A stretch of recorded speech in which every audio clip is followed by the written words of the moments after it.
세상의 모든 지식 언더스탠딩. 예, 벌써 들어왔네요. 네. 자, 광고 짧은 3%.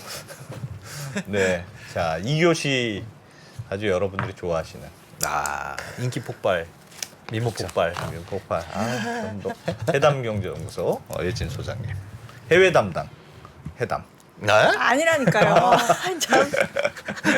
이라고 2%가 늘 주장하는 아재 개그 정말.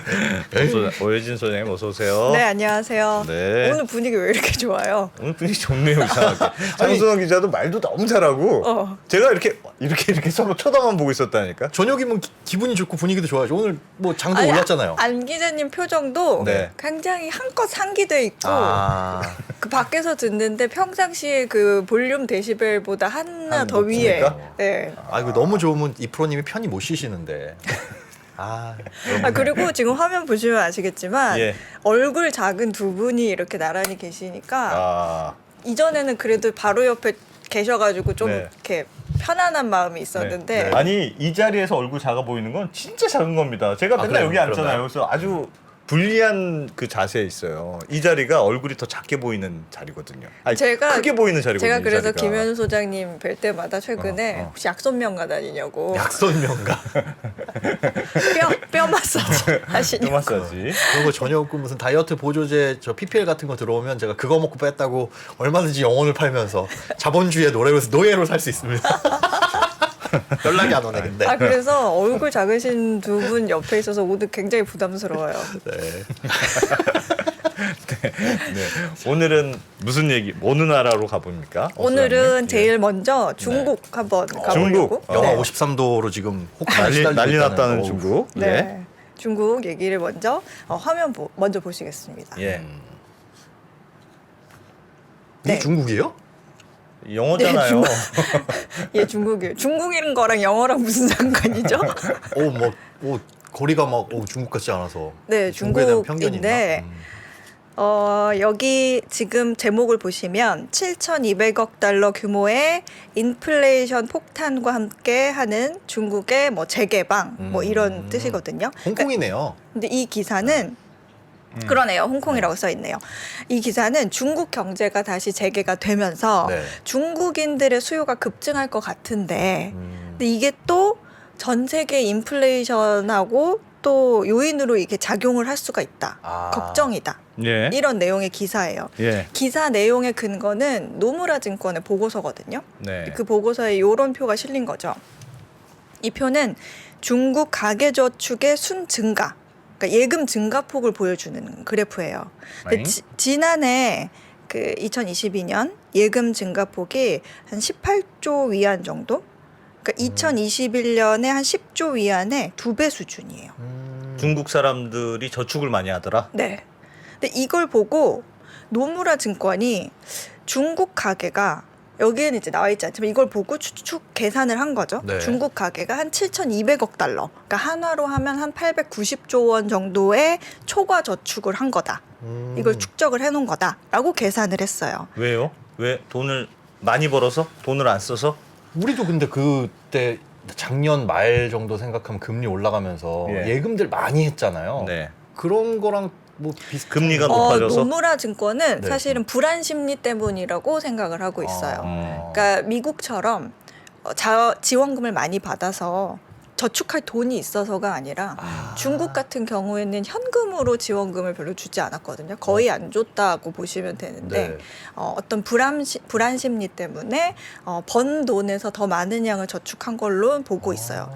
쓰지 말고 야 일단 저축해놔. 어떻게 될지 몰라. 뭐 부동산 안 좋다 그러고 막 뭐 네. 하긴 뭐 쓰려고 그래도 어디 나갈 수가 있어야 쓰지 뭐. 그렇죠. 그래서 강제 여기에서 저축. 노무라, 그러니까 우리가 알고 이 기사에 나온 얘기 말고 조금 알고 넘어가면 좋은 배경 지식이 뭐냐면 아까도 잠깐 말씀드렸지만 팬데믹 동안에 미국이라든지 뭐 유럽이라든지 우리나라 같은 경우에는 지원금을 줬잖아요. 코로나 현금으로. 지원금. 근데 중국은 뭐 실업 지원 보조금 같은 그런 현금으로 주는 건 거의 안 줬단 말이죠. 대부분 뭐 작년 명절쯤에 뭐 소비 쿠폰 같은 뭐 포인트 뭐 이런 식으로 또 줬고 그 다음에 제로 코로나 이제 끝나가는 분위기 되면서 작년 말 그리고 올해 초에 진짜 엄청나게 많은 소비 쿠폰을 풀고 있고 풀 예정이에요. 예. 네. 근데 대신에 그렇다고 그럼 아무것도 안 했냐? 소비 쿠폰 말고는 그건 아니고 현금으로 주는 거 대신에 기업들을 지원을 했어요. 기업 지원에 초점을 더 맞췄다. 왜냐하면 뭐 세금 감면이라든지 아니면 인프라는 계속 만들어야 되니까 그걸 대신 투자를 하는 걸 좀 지원해 준다든지 뭐 우리나라처럼 원리금 상환을 좀 유예해 준다든지 뭐 그런 식으로 했거든요. 그러니까 그 이제 나라의 기업이나 고용주를 우리가 지원할 테니까 너네는 고용률, 실업률을 어느 적정 수준까지 유지를 해라. 그것이 너희의 미션이다. 그래서 사회 안정과 발전에 기여를 해라. 약간 이런 저희가 담긴 거죠. 왜냐하면 중국은 사회주의 국가이기 때문에 국영 기업이 GDP랑 고용이 거의 한 각각 30% 정도를 차지하고 있어서 국민 하나하나보다는 기업에 지원을 해주는 게 약간 어떻게 하향식으로 고용을 유지할 수 있다고 해야 되나요? 창출시킬 수 있는 그리고 그런 소비는 구조예요. 쿠폰으로 대신해주고. 그렇죠. 근데 문제는 이렇게 해서 실업률 증가는 어느 정도 막을 수 있었어요. 그런데 이미 실업 상태이거나 아니면 생활이 굉장히 어려운 저소득층한테는 전혀 도움이 안 되는 거죠. 네, 그래서 양극화가 더 심해지는 거고.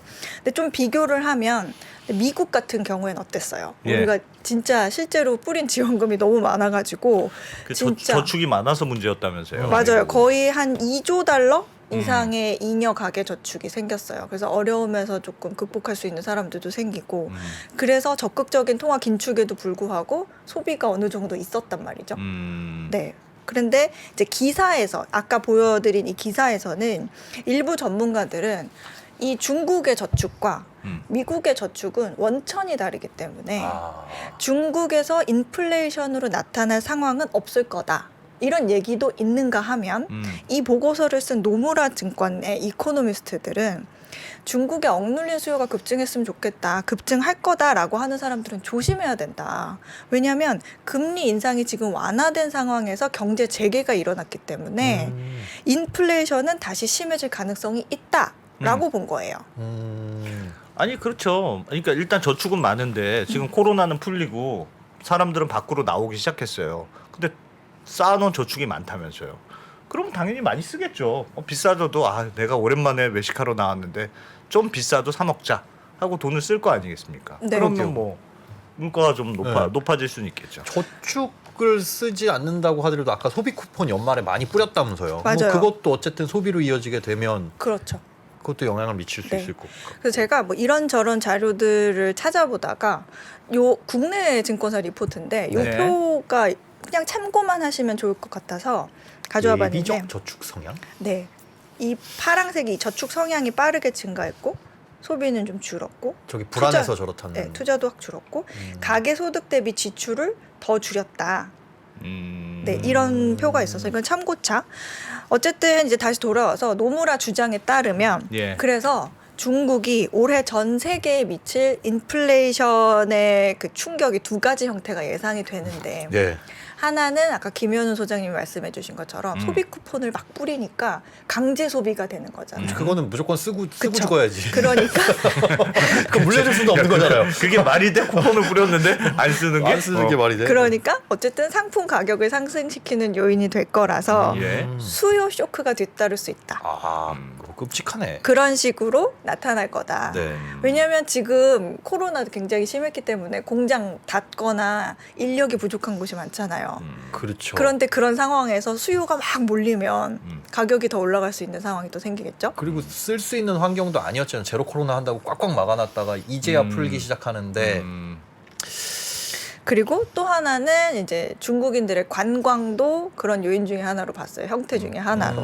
그 3년간 억눌린 여행 수요가 있잖아요. 네. 그러니까 올해 말까지 한 코로나 이전 수준의 한 75%는 회복이 될 거다. 그러니까 보복 관광, 보복 소비 같은 이런 풀릴 가능성이 있다. 그런 얘기를 했었고요. 또 이번에 그 크리스틴 라가르드 그 ECB 총재가 다보스 포럼에서도 이런 얘기 했거든요. 그 중국의 재개방은 환영할 만한 일이지만 네. 중국의 재개방은 많은 사람들에게 인플레이션 압력이 될 거다. 야. 그런 식으로 말한 바가 있죠. 얼마나 쓸래나? 진짜 뭐 걱정이네. 많이 쓰는 건 좋긴 한데 네. 또 인플레이션이 걱정이라니까. 제가 이번 연휴에 책을 하나 읽었는데 네. 거기에 이런 내용이 있더라고요. 중세 시대 때는 영국에서 네. 인플레이션이 걱정이잖아요. 네. 그래서 가격을 올린 점주는 사형에 처했어요. 그래서 인플레이션을 잡았답니다. 그래서 야 진짜 극단적인 방법도 예전에 썼구나. 아 우리나라도 예전에 그랬었죠. 짜장면 가격 이런 거 통제하고 예, 뭐 상승을 못하게 하는 그 통제 품목이 몇몇 있었더만요. 그건 네. 가격을 못 올리게 법으로 금지시켜 놨었는데 뭐 그런 거 아니면은 지금 보복 소비를 어떻게 막을 것이며 아 이거는 진짜 일리가 있네요. 네. 75%까지 회복. 중국의 재개방이 문제가 될 것 같다. 아, 그런 뭐, 얘기가 뭐 있었죠. 시점이나 이런 것들은 따로 얘기를 안 하든가 네. 이 소비가 본격적으로 시작될 만한 시점. 네, 그런 얘기는 없었는데 사실 저는 이제 개인적으로는 이 기사를 보면서 아니 일단 그냥 소비를 줄였다는 것 자체만으로도 이게 충분한 이만큼의 저축량이 늘었을까? 라는 궁금증이 좀 생기더라고요. 그러니까 그 지금. 저축의 원천이 무엇인가? 아, 그렇지. 왜냐면 현금 캐시가 안 받았으니까. 그래서 그걸 막 찾아보다가 예. 어떤 전문가는 여러 가지 표를 제시하면서 이렇게 보는 사람도 있었어요. 그러니까 어떻게요? 부동산 시장이 안 좋아지고 주식 시장이 안 좋아지니까 거기에 자금을 빼서. 여기로 옮겼다라고 하는데 제 생각에는 그거는 좀 해석에 무리가 있는 게 네. 예를 들어서 내 부동산 시장이 안 좋으니까 내가 가지고 있던 5억의 집을 팔아서. 5억에 팔았어요. 네. 그러면 5억에 산 사람이 있을 거 아니에요. 그렇죠. 그러면 그럼 그게 저축률 증가로 되지는 않죠. 네. 누군가는 저축을 했지만 누군가는 썼으니까. 그렇죠. 그만큼 뭐 부채가 늘어났으면 모를까 그게 아니면 그렇죠. 네. 그래서 투자가 빠져서 이게 저축으로 예금으로 옮겨진 거라고 보지는 않고 저는 그냥 오히려 그냥 그거는 가격의 하락이고 네. 제 생각에는 그냥 대출로 인해서 생긴 통화량 증가. 어쨌든 경제 활동하면서 번 돈이 있는데 그 늘어난 화폐가 네. 이 저축량으로 좀 반영이 된 게 아닌가라는 생각도 개인적으로는 해봤어요. 네. 이게 네. 가게 기업을 나눠 놓지는 않았나 봐요 이 예금이. 아까 기업한테는 현금성 네. 지원을 뭐 일부 해줬다고 들었는데 아까 보신 그 빨간색 그래프 네. 가게. 가게만 이렇게 네, 늘어난 거예요? 가게. 그러니까 돈이 진짜 어디서 나온 거야? 폭발력이 있는 거예요. 중국 사람들이 한번 돈 쓰기 시작하면 무서울 거다. 와. 그걸 보여주는 표잖아요. 그 표가. 오. 지금까지는 하여튼 쓸 데도 없었고 예. 쓸 기회도 없었고 하니까 차곡차곡 쌓아놨다가 풀리기만 해봐라 이놈들. 그리고 약간 이 저축 성향이라는 게 좀 국민성을 좀 반영하는 거잖아요. 예. 네. 그러니까 미국 사람들은 왜 흔히 우리가 저축 잘 안 한다. 그냥 있는 돈 그냥 그때그때 필요한 데 쓴다고. 네. 근데 중국 사람들은 좀 역사적으로 봤을 때 좀 그러니까 미래에 대한 불안 심리가 생긴다. 경제가 안 좋아질 거다. 그러면 굉장히 확 돌아서는 게 그래프로도 보이더라고요. 그래서 아까 잠깐 그 빨간색 그래프 화면 한 번 더 보시면 이때 지금 글로벌 금융위기 당시 이때도 확 오르죠. 아 급격하게 오르네요. 네. 아 불안하면 저 양반들은 그냥 바로 은행에 갖다 놔두는구나. 제가 생각하는 게 맞는지 모르겠지만 이 그래프로 봤을 때는 굉장히 불안하면? 어떤 불안했을 때의 저축 그 누적 저축이 늘어나는. 그리고 뭐 급격하게 불안하면서 늘어나는? 네. 금리를 낮추고 그러면 그때 이제 발생되는 통화량 증가분이 예금으로 이어지는 수도 있는 거고 말씀해 주신 우리는 것처럼. 저축률이 굉장히 높은 나라잖아요. 우리는 항상 불안한 거네 그럼. 아니 근데 이게 또 제가 네. 말씀드렸잖아요. 국민성이 반영이 돼 있어서 우린 불안한 민족. 우리는 성실한 민족이죠. 성실한 민족. 알겠습니다. 저축을 저렇게 많이 하는 분들은 누구야? 알겠습니다. 돈은 나만 없어요, 늘. 생각해 보면. 저축할 돈이 있다는 게 행복한 거지. 그런 거죠.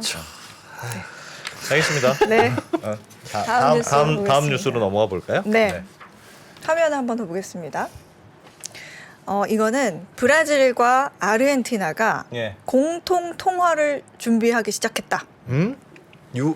유로화처럼요? 유로화 같은 그런 왜요? 왜 저런 짓을? 그죠? 그 조금 뭘 아시는 분들은 예. 이 두 나라의 경제 상황이나 그런 걸 아시는 분들 왜 굳이? 왜 굳이 저런 근데 이 지금 기사 화면이 파이낸셜 타임즈가 가장 먼저 보도한 내용으로 저도 알고 있어요. 예. 근데 이번 주에 두 나라가 공통 통화에 대한 준비 작업을 시작한다고 발표할 거다. 이런 보도거든요. 근데 공통 통화의 목표는 그 영내 무역 활성화 그리고 미국 달러화에 대한 의존도를 줄이는 거다. 그런 내용이에요. 근데 이 공동 통화가 브라질이 먼저 제안한 거래요. 그게 이상하네요. 왜냐하면 좀 의외죠? 그동안은 달러로 거래를 했을 텐데 네. 달러 거래 비중이 높지 않다고 하면 그러면은 그냥 예를 들면 중국이 우린 달러 안 쓸 거야. 그럼 우리 위안화로 써. 중국 위안화로 써. 이럴 거 아닙니까? 그렇죠. 그럼 브라질하고 아르헨티나가 거래한다면서요. 그럼 브라질 경제가 더 크고 아르헨티나가 작으니까 그럼 브라질 통화로 써. 이러겠지. 그걸 왜 굳이 별도로 만드냐 이 말이야. 뭐예요 이거 내막이? 그래서 저도 그 내용은 사실 룰라 대통령한테 물어보는 게 제일 네. 제일 빠른데 예. 어쨌든 이 기사 브라질이 내용을 그걸 제안했다는 게 진짜 희한하군요. 네, 예. 그래서 그 두 나라의 공동 통화를 만드는데 예. 이 명칭이 있어야 될 거 아니에요. 그게 유로화처럼. 네, 남쪽을 뜻하는 수르, SUR 이 어떻겠냐 하면서 조율 중이래요. 남쪽? 네. 아. 이번 주에 그 부에노스아이레스에서 뭐 라틴 아메리카 카리브해 어떤 국가 공동체 정상 회의가 열리는데 네. 여기에서 이 수르가 역내 무역을 어떻게 활성화하고 또 달러화에 대한 의존도를 어떻게 낮출 수 있을까 하고 이제 초점을 맞춰서 얘기를 할 거다. 그리고 여기에 이제 다른 국가들도 올 거 아니에요, 회의를 하러. 그러면 너도 조인할래? 그러네. 이렇게 요청을 할 이게 예정이다. 브라질하고 아르헨티나만의 문제가 아니고 중남미 국가를 하나의 통화를 만들어서 경제 공동체 같은 걸 한번 해봐. 이런 원대한 포부가 있는 거군요. 수르존. 수르존. 그렇지. 남쪽 나라. 남쪽 나라. 그게 그래서 요청할 예정이라는 게 이 기사의 요지고 이제 중남미 전역을 아우르는 만약에 통화 동맹이 생긴다고 한다면 네. 세계 GDP의 한 5%를 차지할 거다 하고 파이낸셜 타임즈가 추산을 했어요. 예. 그래서 요 사진을 보시면 요거는 이제 만났어요. 룰라 대통령하고 이제 아르헨티나 대통령하고 이제 아르헨티나 방문해가지고 네. 공동 통화 이 수르를 만드는 내용이 들어간 그 합의안 지금 들고 있는 거거든요. 예. 요거 서명하고 손 맞잡는 사진이에요. 그러니까 이 뉴스가 나오니까 언론들이 뭐야? 남미판 유로화 나오는 거야? 그렇지. 그렇지. 뭐 이런 얘기들이 막 나왔어요. 그래서 이런 뉴스가 나왔죠. 예. 어제 기사에서 브라질 재무장관이 네. 약간 그 보도자료 뒤에 나오는 이제 추가 기자회견 같은 그런 걸 했는데 공동 통화라는 거는 두 나라 사이의 무역을 촉진하기 위한 어떤 다른 형태의 회계 단위를 생각해서 만든 거지.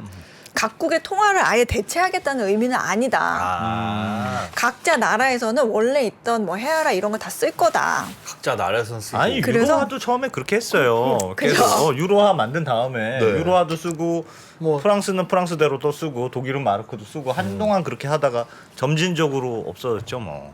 맞아요. 그래서 근데 하여튼 브라질 재무장관은 금융과 상업에서 거래용으로만 사용하는 목적이다 일단 그렇게 해명을 했어요. 달러 안 쓰는 거 말고는 그게 큰 아르헨티나 의미가 있어요. 입장에서는 좋겠네. 아르헨티나는 아르헨티나 워낙 입장에서는 꿀이죠. 왜냐 이게 지금 그러니까 제일 쉽게 할 것 같은 사람이 아르헨티나죠. 아르헨티나 물가가 너무 어무뛰니까 야 우리는 제발 좀 다른 통화로 바꿨으면 좋겠다. 그렇죠. 경제 위기가 오면 달러를 구하기가 힘들어지잖아요. 그러니까요. 그러니까 별도의 무역용 화폐를 이렇게 만들어 놓으면 예. 이제 서로 믿고 무역을 하자. 그러니까 브라질보다 경제 규모도 작고 그러니 아르헨티나 인플레도 먼저. 지금 거의 막 90% 넘는 예. 그런 채무 위기 겪고 있는 이런 아르헨티나 입장에서 진짜 꿀이죠. 그 덥석 몽골로 지금 아르헨티나 보이는데 먼저 덥석하고 너네들도 합류할래라고 이제 얘기할 그런 거네요. 계획인 것 같은데. 전략적으로 네. 딱 약한 고리를 찍은 거네. 그래서 유로화를 그래서 언급하는 사람한테는 유로화랑은 성격이 다르다라고는 분명히 하기는 했어요. 그러니까 이 공통화폐를 어떻게 쓸 건데 네. 하니까 두 나라가 무역을 한 다음에 대금을 이제 청산할 때 뭐 청산소 같은 데서 사용될 예정이다. 그러면서 뭐 설명을 하는데 이거는 또 사견이기는 한데 네. 오늘 사견 많이 하시네요. 시간이 많아가지고 네. 이거 오늘 좀 다들 모자랄 수도 말문이 잘 많이 있겠는데. 튀어가지고 참 알 수 없는 난 일이야. 사견이 더 좋아. 예. 시간이 남을까봐. 네. 네. 그러니까 경제 위기가 온 국가한테 누가 달러 대신에 이 가치가 보장되지도 않은 신뢰도 떨어지는 그런 무역용 화폐를 받나 싶은 생각이 안 드세요? 네. 그쵸. 저는 처음에 안승찬 기자님처럼 아니 굳이 왜라는 생각이 들었거든요. 예. 그러니까 이거는 외상장부 대신에 결국 무역용 통화를 쓰자는 건데 이게 외상을 줄 수 있는 관계면 우리 둘이 그냥 외상을 주면 되지. 외상을 주면 되는 거고 그렇지. 외상을 주기에는 조금 신뢰도가 부족한 사이라면 달러를 쓰면 되잖아요. 그렇죠. 근데 어. 굳이 그렇게 매우 친한 것 같지도 않은 그 두 나라가 물론 음. 무역은 많이 늘긴 했어요 최근에도. 예. 근데 그 나라가 굳이 새로운 걸 왜 만들어서 하지? 왜 이런 바보 같은 짓을 하지? 라는 생각이 들어서 다른 나라 염두에 두고 그냥 한 것 같은데 거의 그리고 경제 주목적으로. 격차가 너무 나가지고 제가 이 차이를 좀 보여드리고 싶어서 네네. 표를 만들어봤어요. 네. 이 화면 한번 보시겠어요? 그 브라질과 아르헨티나 인플레이션 추이거든요. 지금 보시면 연한 하늘색이 아르헨티나 인플레이션이에요. 100%에 육박하네요. 거의 여기는. 95%? 90? 자고 일어나면 2배씩 뛴다는. 네. 와. 여기는 한 5.9, 뭐 5%대 후반? 저러니까 브라질이 되게 탄탄해 보인다. 네. 브라질은 그래도 아주 물가 상황이 그렇게 심각하지는 않네요. 그런 상황이기는 한데 예. 아무래도 이제 정치적 상황이 조금 더 복잡한. 네. 음. 근데 저처럼 이 공동 통화의 가치에 대해서 좀 의문을 갖는 네. 그런 사람들이 있어서 그런 가치, 그 통화의 가치는 어떻게 정할 거냐 네. 하는 질문에 이제 브라질 대통령이 우리가 연구를 계속 하고 있다라고 하면서 재무장관이 인터뷰를 한 게 로이터에 실렸거든요. 네네.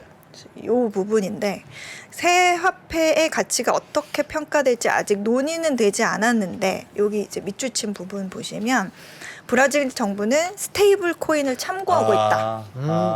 그럼 근데 전자적 스테이블 화폐로 네, 해보겠다. 스테이블 코인이 꼭 그걸로 하겠다라기보다는 예. 그거의 개념 자체가 뭐 달러화, 유로화 아니면 금 이게 1대1 반영이 되는 그쵸. 거잖아요. 그럼 뭐가 담보가 있어야 되잖아요. 그걸 그래서 근본적으로 뭐 돌아가려면. 자기네가 그냥 참고를 하고 있다 참고를? 정도만 언급을 했어요. 그러니까 자세히 나온 내용은 아직 없어요. 그 아직 회의도 시작하지 않았고.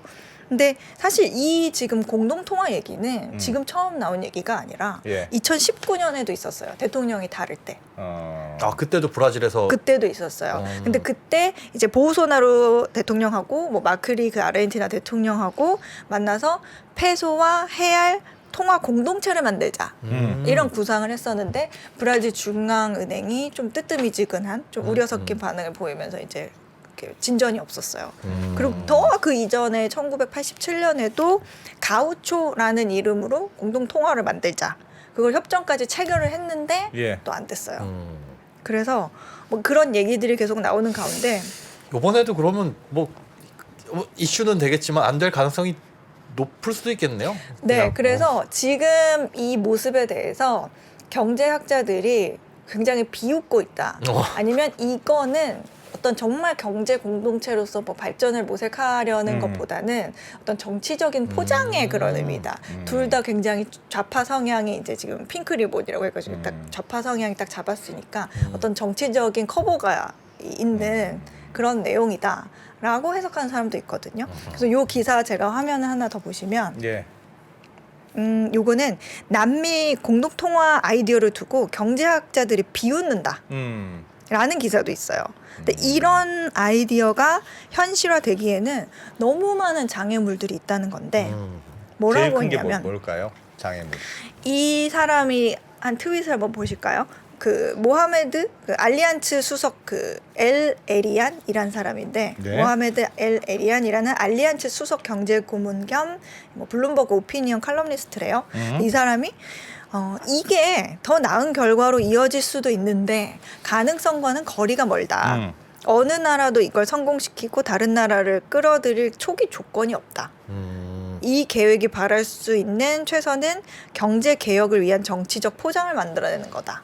정치적 포장. 네. 뭐 그런 얘기가 있고, 다른 나라들을 끌어들일 만한 유인이 많지가 않다. 네. 그리고 우리가 많이 들어본 레리 서머스라고도 하고 로렌스 서머스라고도 네. 하죠. 미국 전 재무장관, 네, 하버드대 교수기도 하고 이 사람도 트윗을 했는데 나 되게 깜놀. 서프라이즈. 깜놀. 네. 아주 적절한 번역이십니다. 이거는 경제의 차이 그리고 두 국가 모두에게 그 문제가 있는 포퓰리즘의 역사 그리고 상대적으로 얇은 정치적 연결 그리고 두 나라 모두 고정 환율 문제를 고려할 때 매우 문제가 있어 보인다. 라는 내용이 있었고 그래도 이목은 끌었네요. 여기저기에. 맞습니다. 그리고 뭐 블룸버그 이코노믹스도 한마디 했어요. 그 브라질 아르헨티나 이코노미스트가 장점이 없고 타이밍도 좋지 않다. 여기 밑줄 친 부분이거든요. 이 지역은 단일 통화를 정당화하고 유지하기 위해 필요한 조건이 없다. 다들 이 감이 안 된다는 그러니까요. 거죠. 급이 다른데. 네. 그래서 뭐 중남미 다른 국가들도 다 참여한다고 가정을 했을 때 뭐 노동과 자본의 이동, 뭐 몇몇 국가에서는 가격과 임금의 안전성, 비즈니스 사이클마저도 같은 게 없다. 이 지역 대부분의 국가가 재정 여력이 없다. 그런 식으로 이제 비판 안 될 다 먹고 살기 거다. 힘든데 뭔 소리냐 너희들끼리. 네, 그러니까 이게 브라질, 아르헨티나 간의 공동 통화 문제가 당장 뭐 해결이 되거나 이렇게 진짜 성사가 되기는 어려워도 이 아이디어 자체가 굉장히 소셜 미디어 자체에서 여러 가지 다른 의견들을 불러일으키고 있어요. 그리고 또 재밌는 게 그 코인베이스 아시죠? 예. 코인 거래소? 네, 코인베이스 그 회사의 공동 창립자이자 지금 CEO 그 사람이 브라이언 암스트롱이라는 사람인데 그 사람이 남미 국가들이 장기적으로 비트코인을 차라리 야, 채택해야 한다. 딱 들어보니까 비트코인을 그냥 하면 되겠구만. 맞네. 굳이 뭐 그러네요. 수로 뭐하러 만드냐. 수루코인이야. 충분히 뭐. 나올 만한 얘기입니다. 그런 얘기도 했다. 네, 그런 소식이 뉴스가 있어서 근데 아르헨티나하고 브라질하고 통화를 같이 만들면 축구공 모양으로 만들어야 될 것 같지 않습니까? 그러네요. 어떻게 이렇게 축구 잘하는 나라들끼리 이렇게 친한지 모르겠습니다. 그러니까 그러네요. 알겠습니다. 네. 1분만 쉬었다가 올까요? 네. 1분만 쉬었다가 돌아오겠습니다. 달라진 중국, 달라질 중국. 중국이 기침을 하면 한국은 독감에 걸린다. 최근 중국은 지난 10년보다 더 빠르게 변하고 있습니다. 이런 변화를 주도하고 있는 중국 정부. 그들의 계획을 우리는 얼마나 알고 있을까요? 중국의 정책을 제대로 이해하기 위해 만든 언더스탠딩 특강 시리즈 달라진 중국, 달라질 중국. 중국 전문가 이철 박사의 강연으로 만나보시죠. 지금 바로 영상 아래 링크를 확인하세요.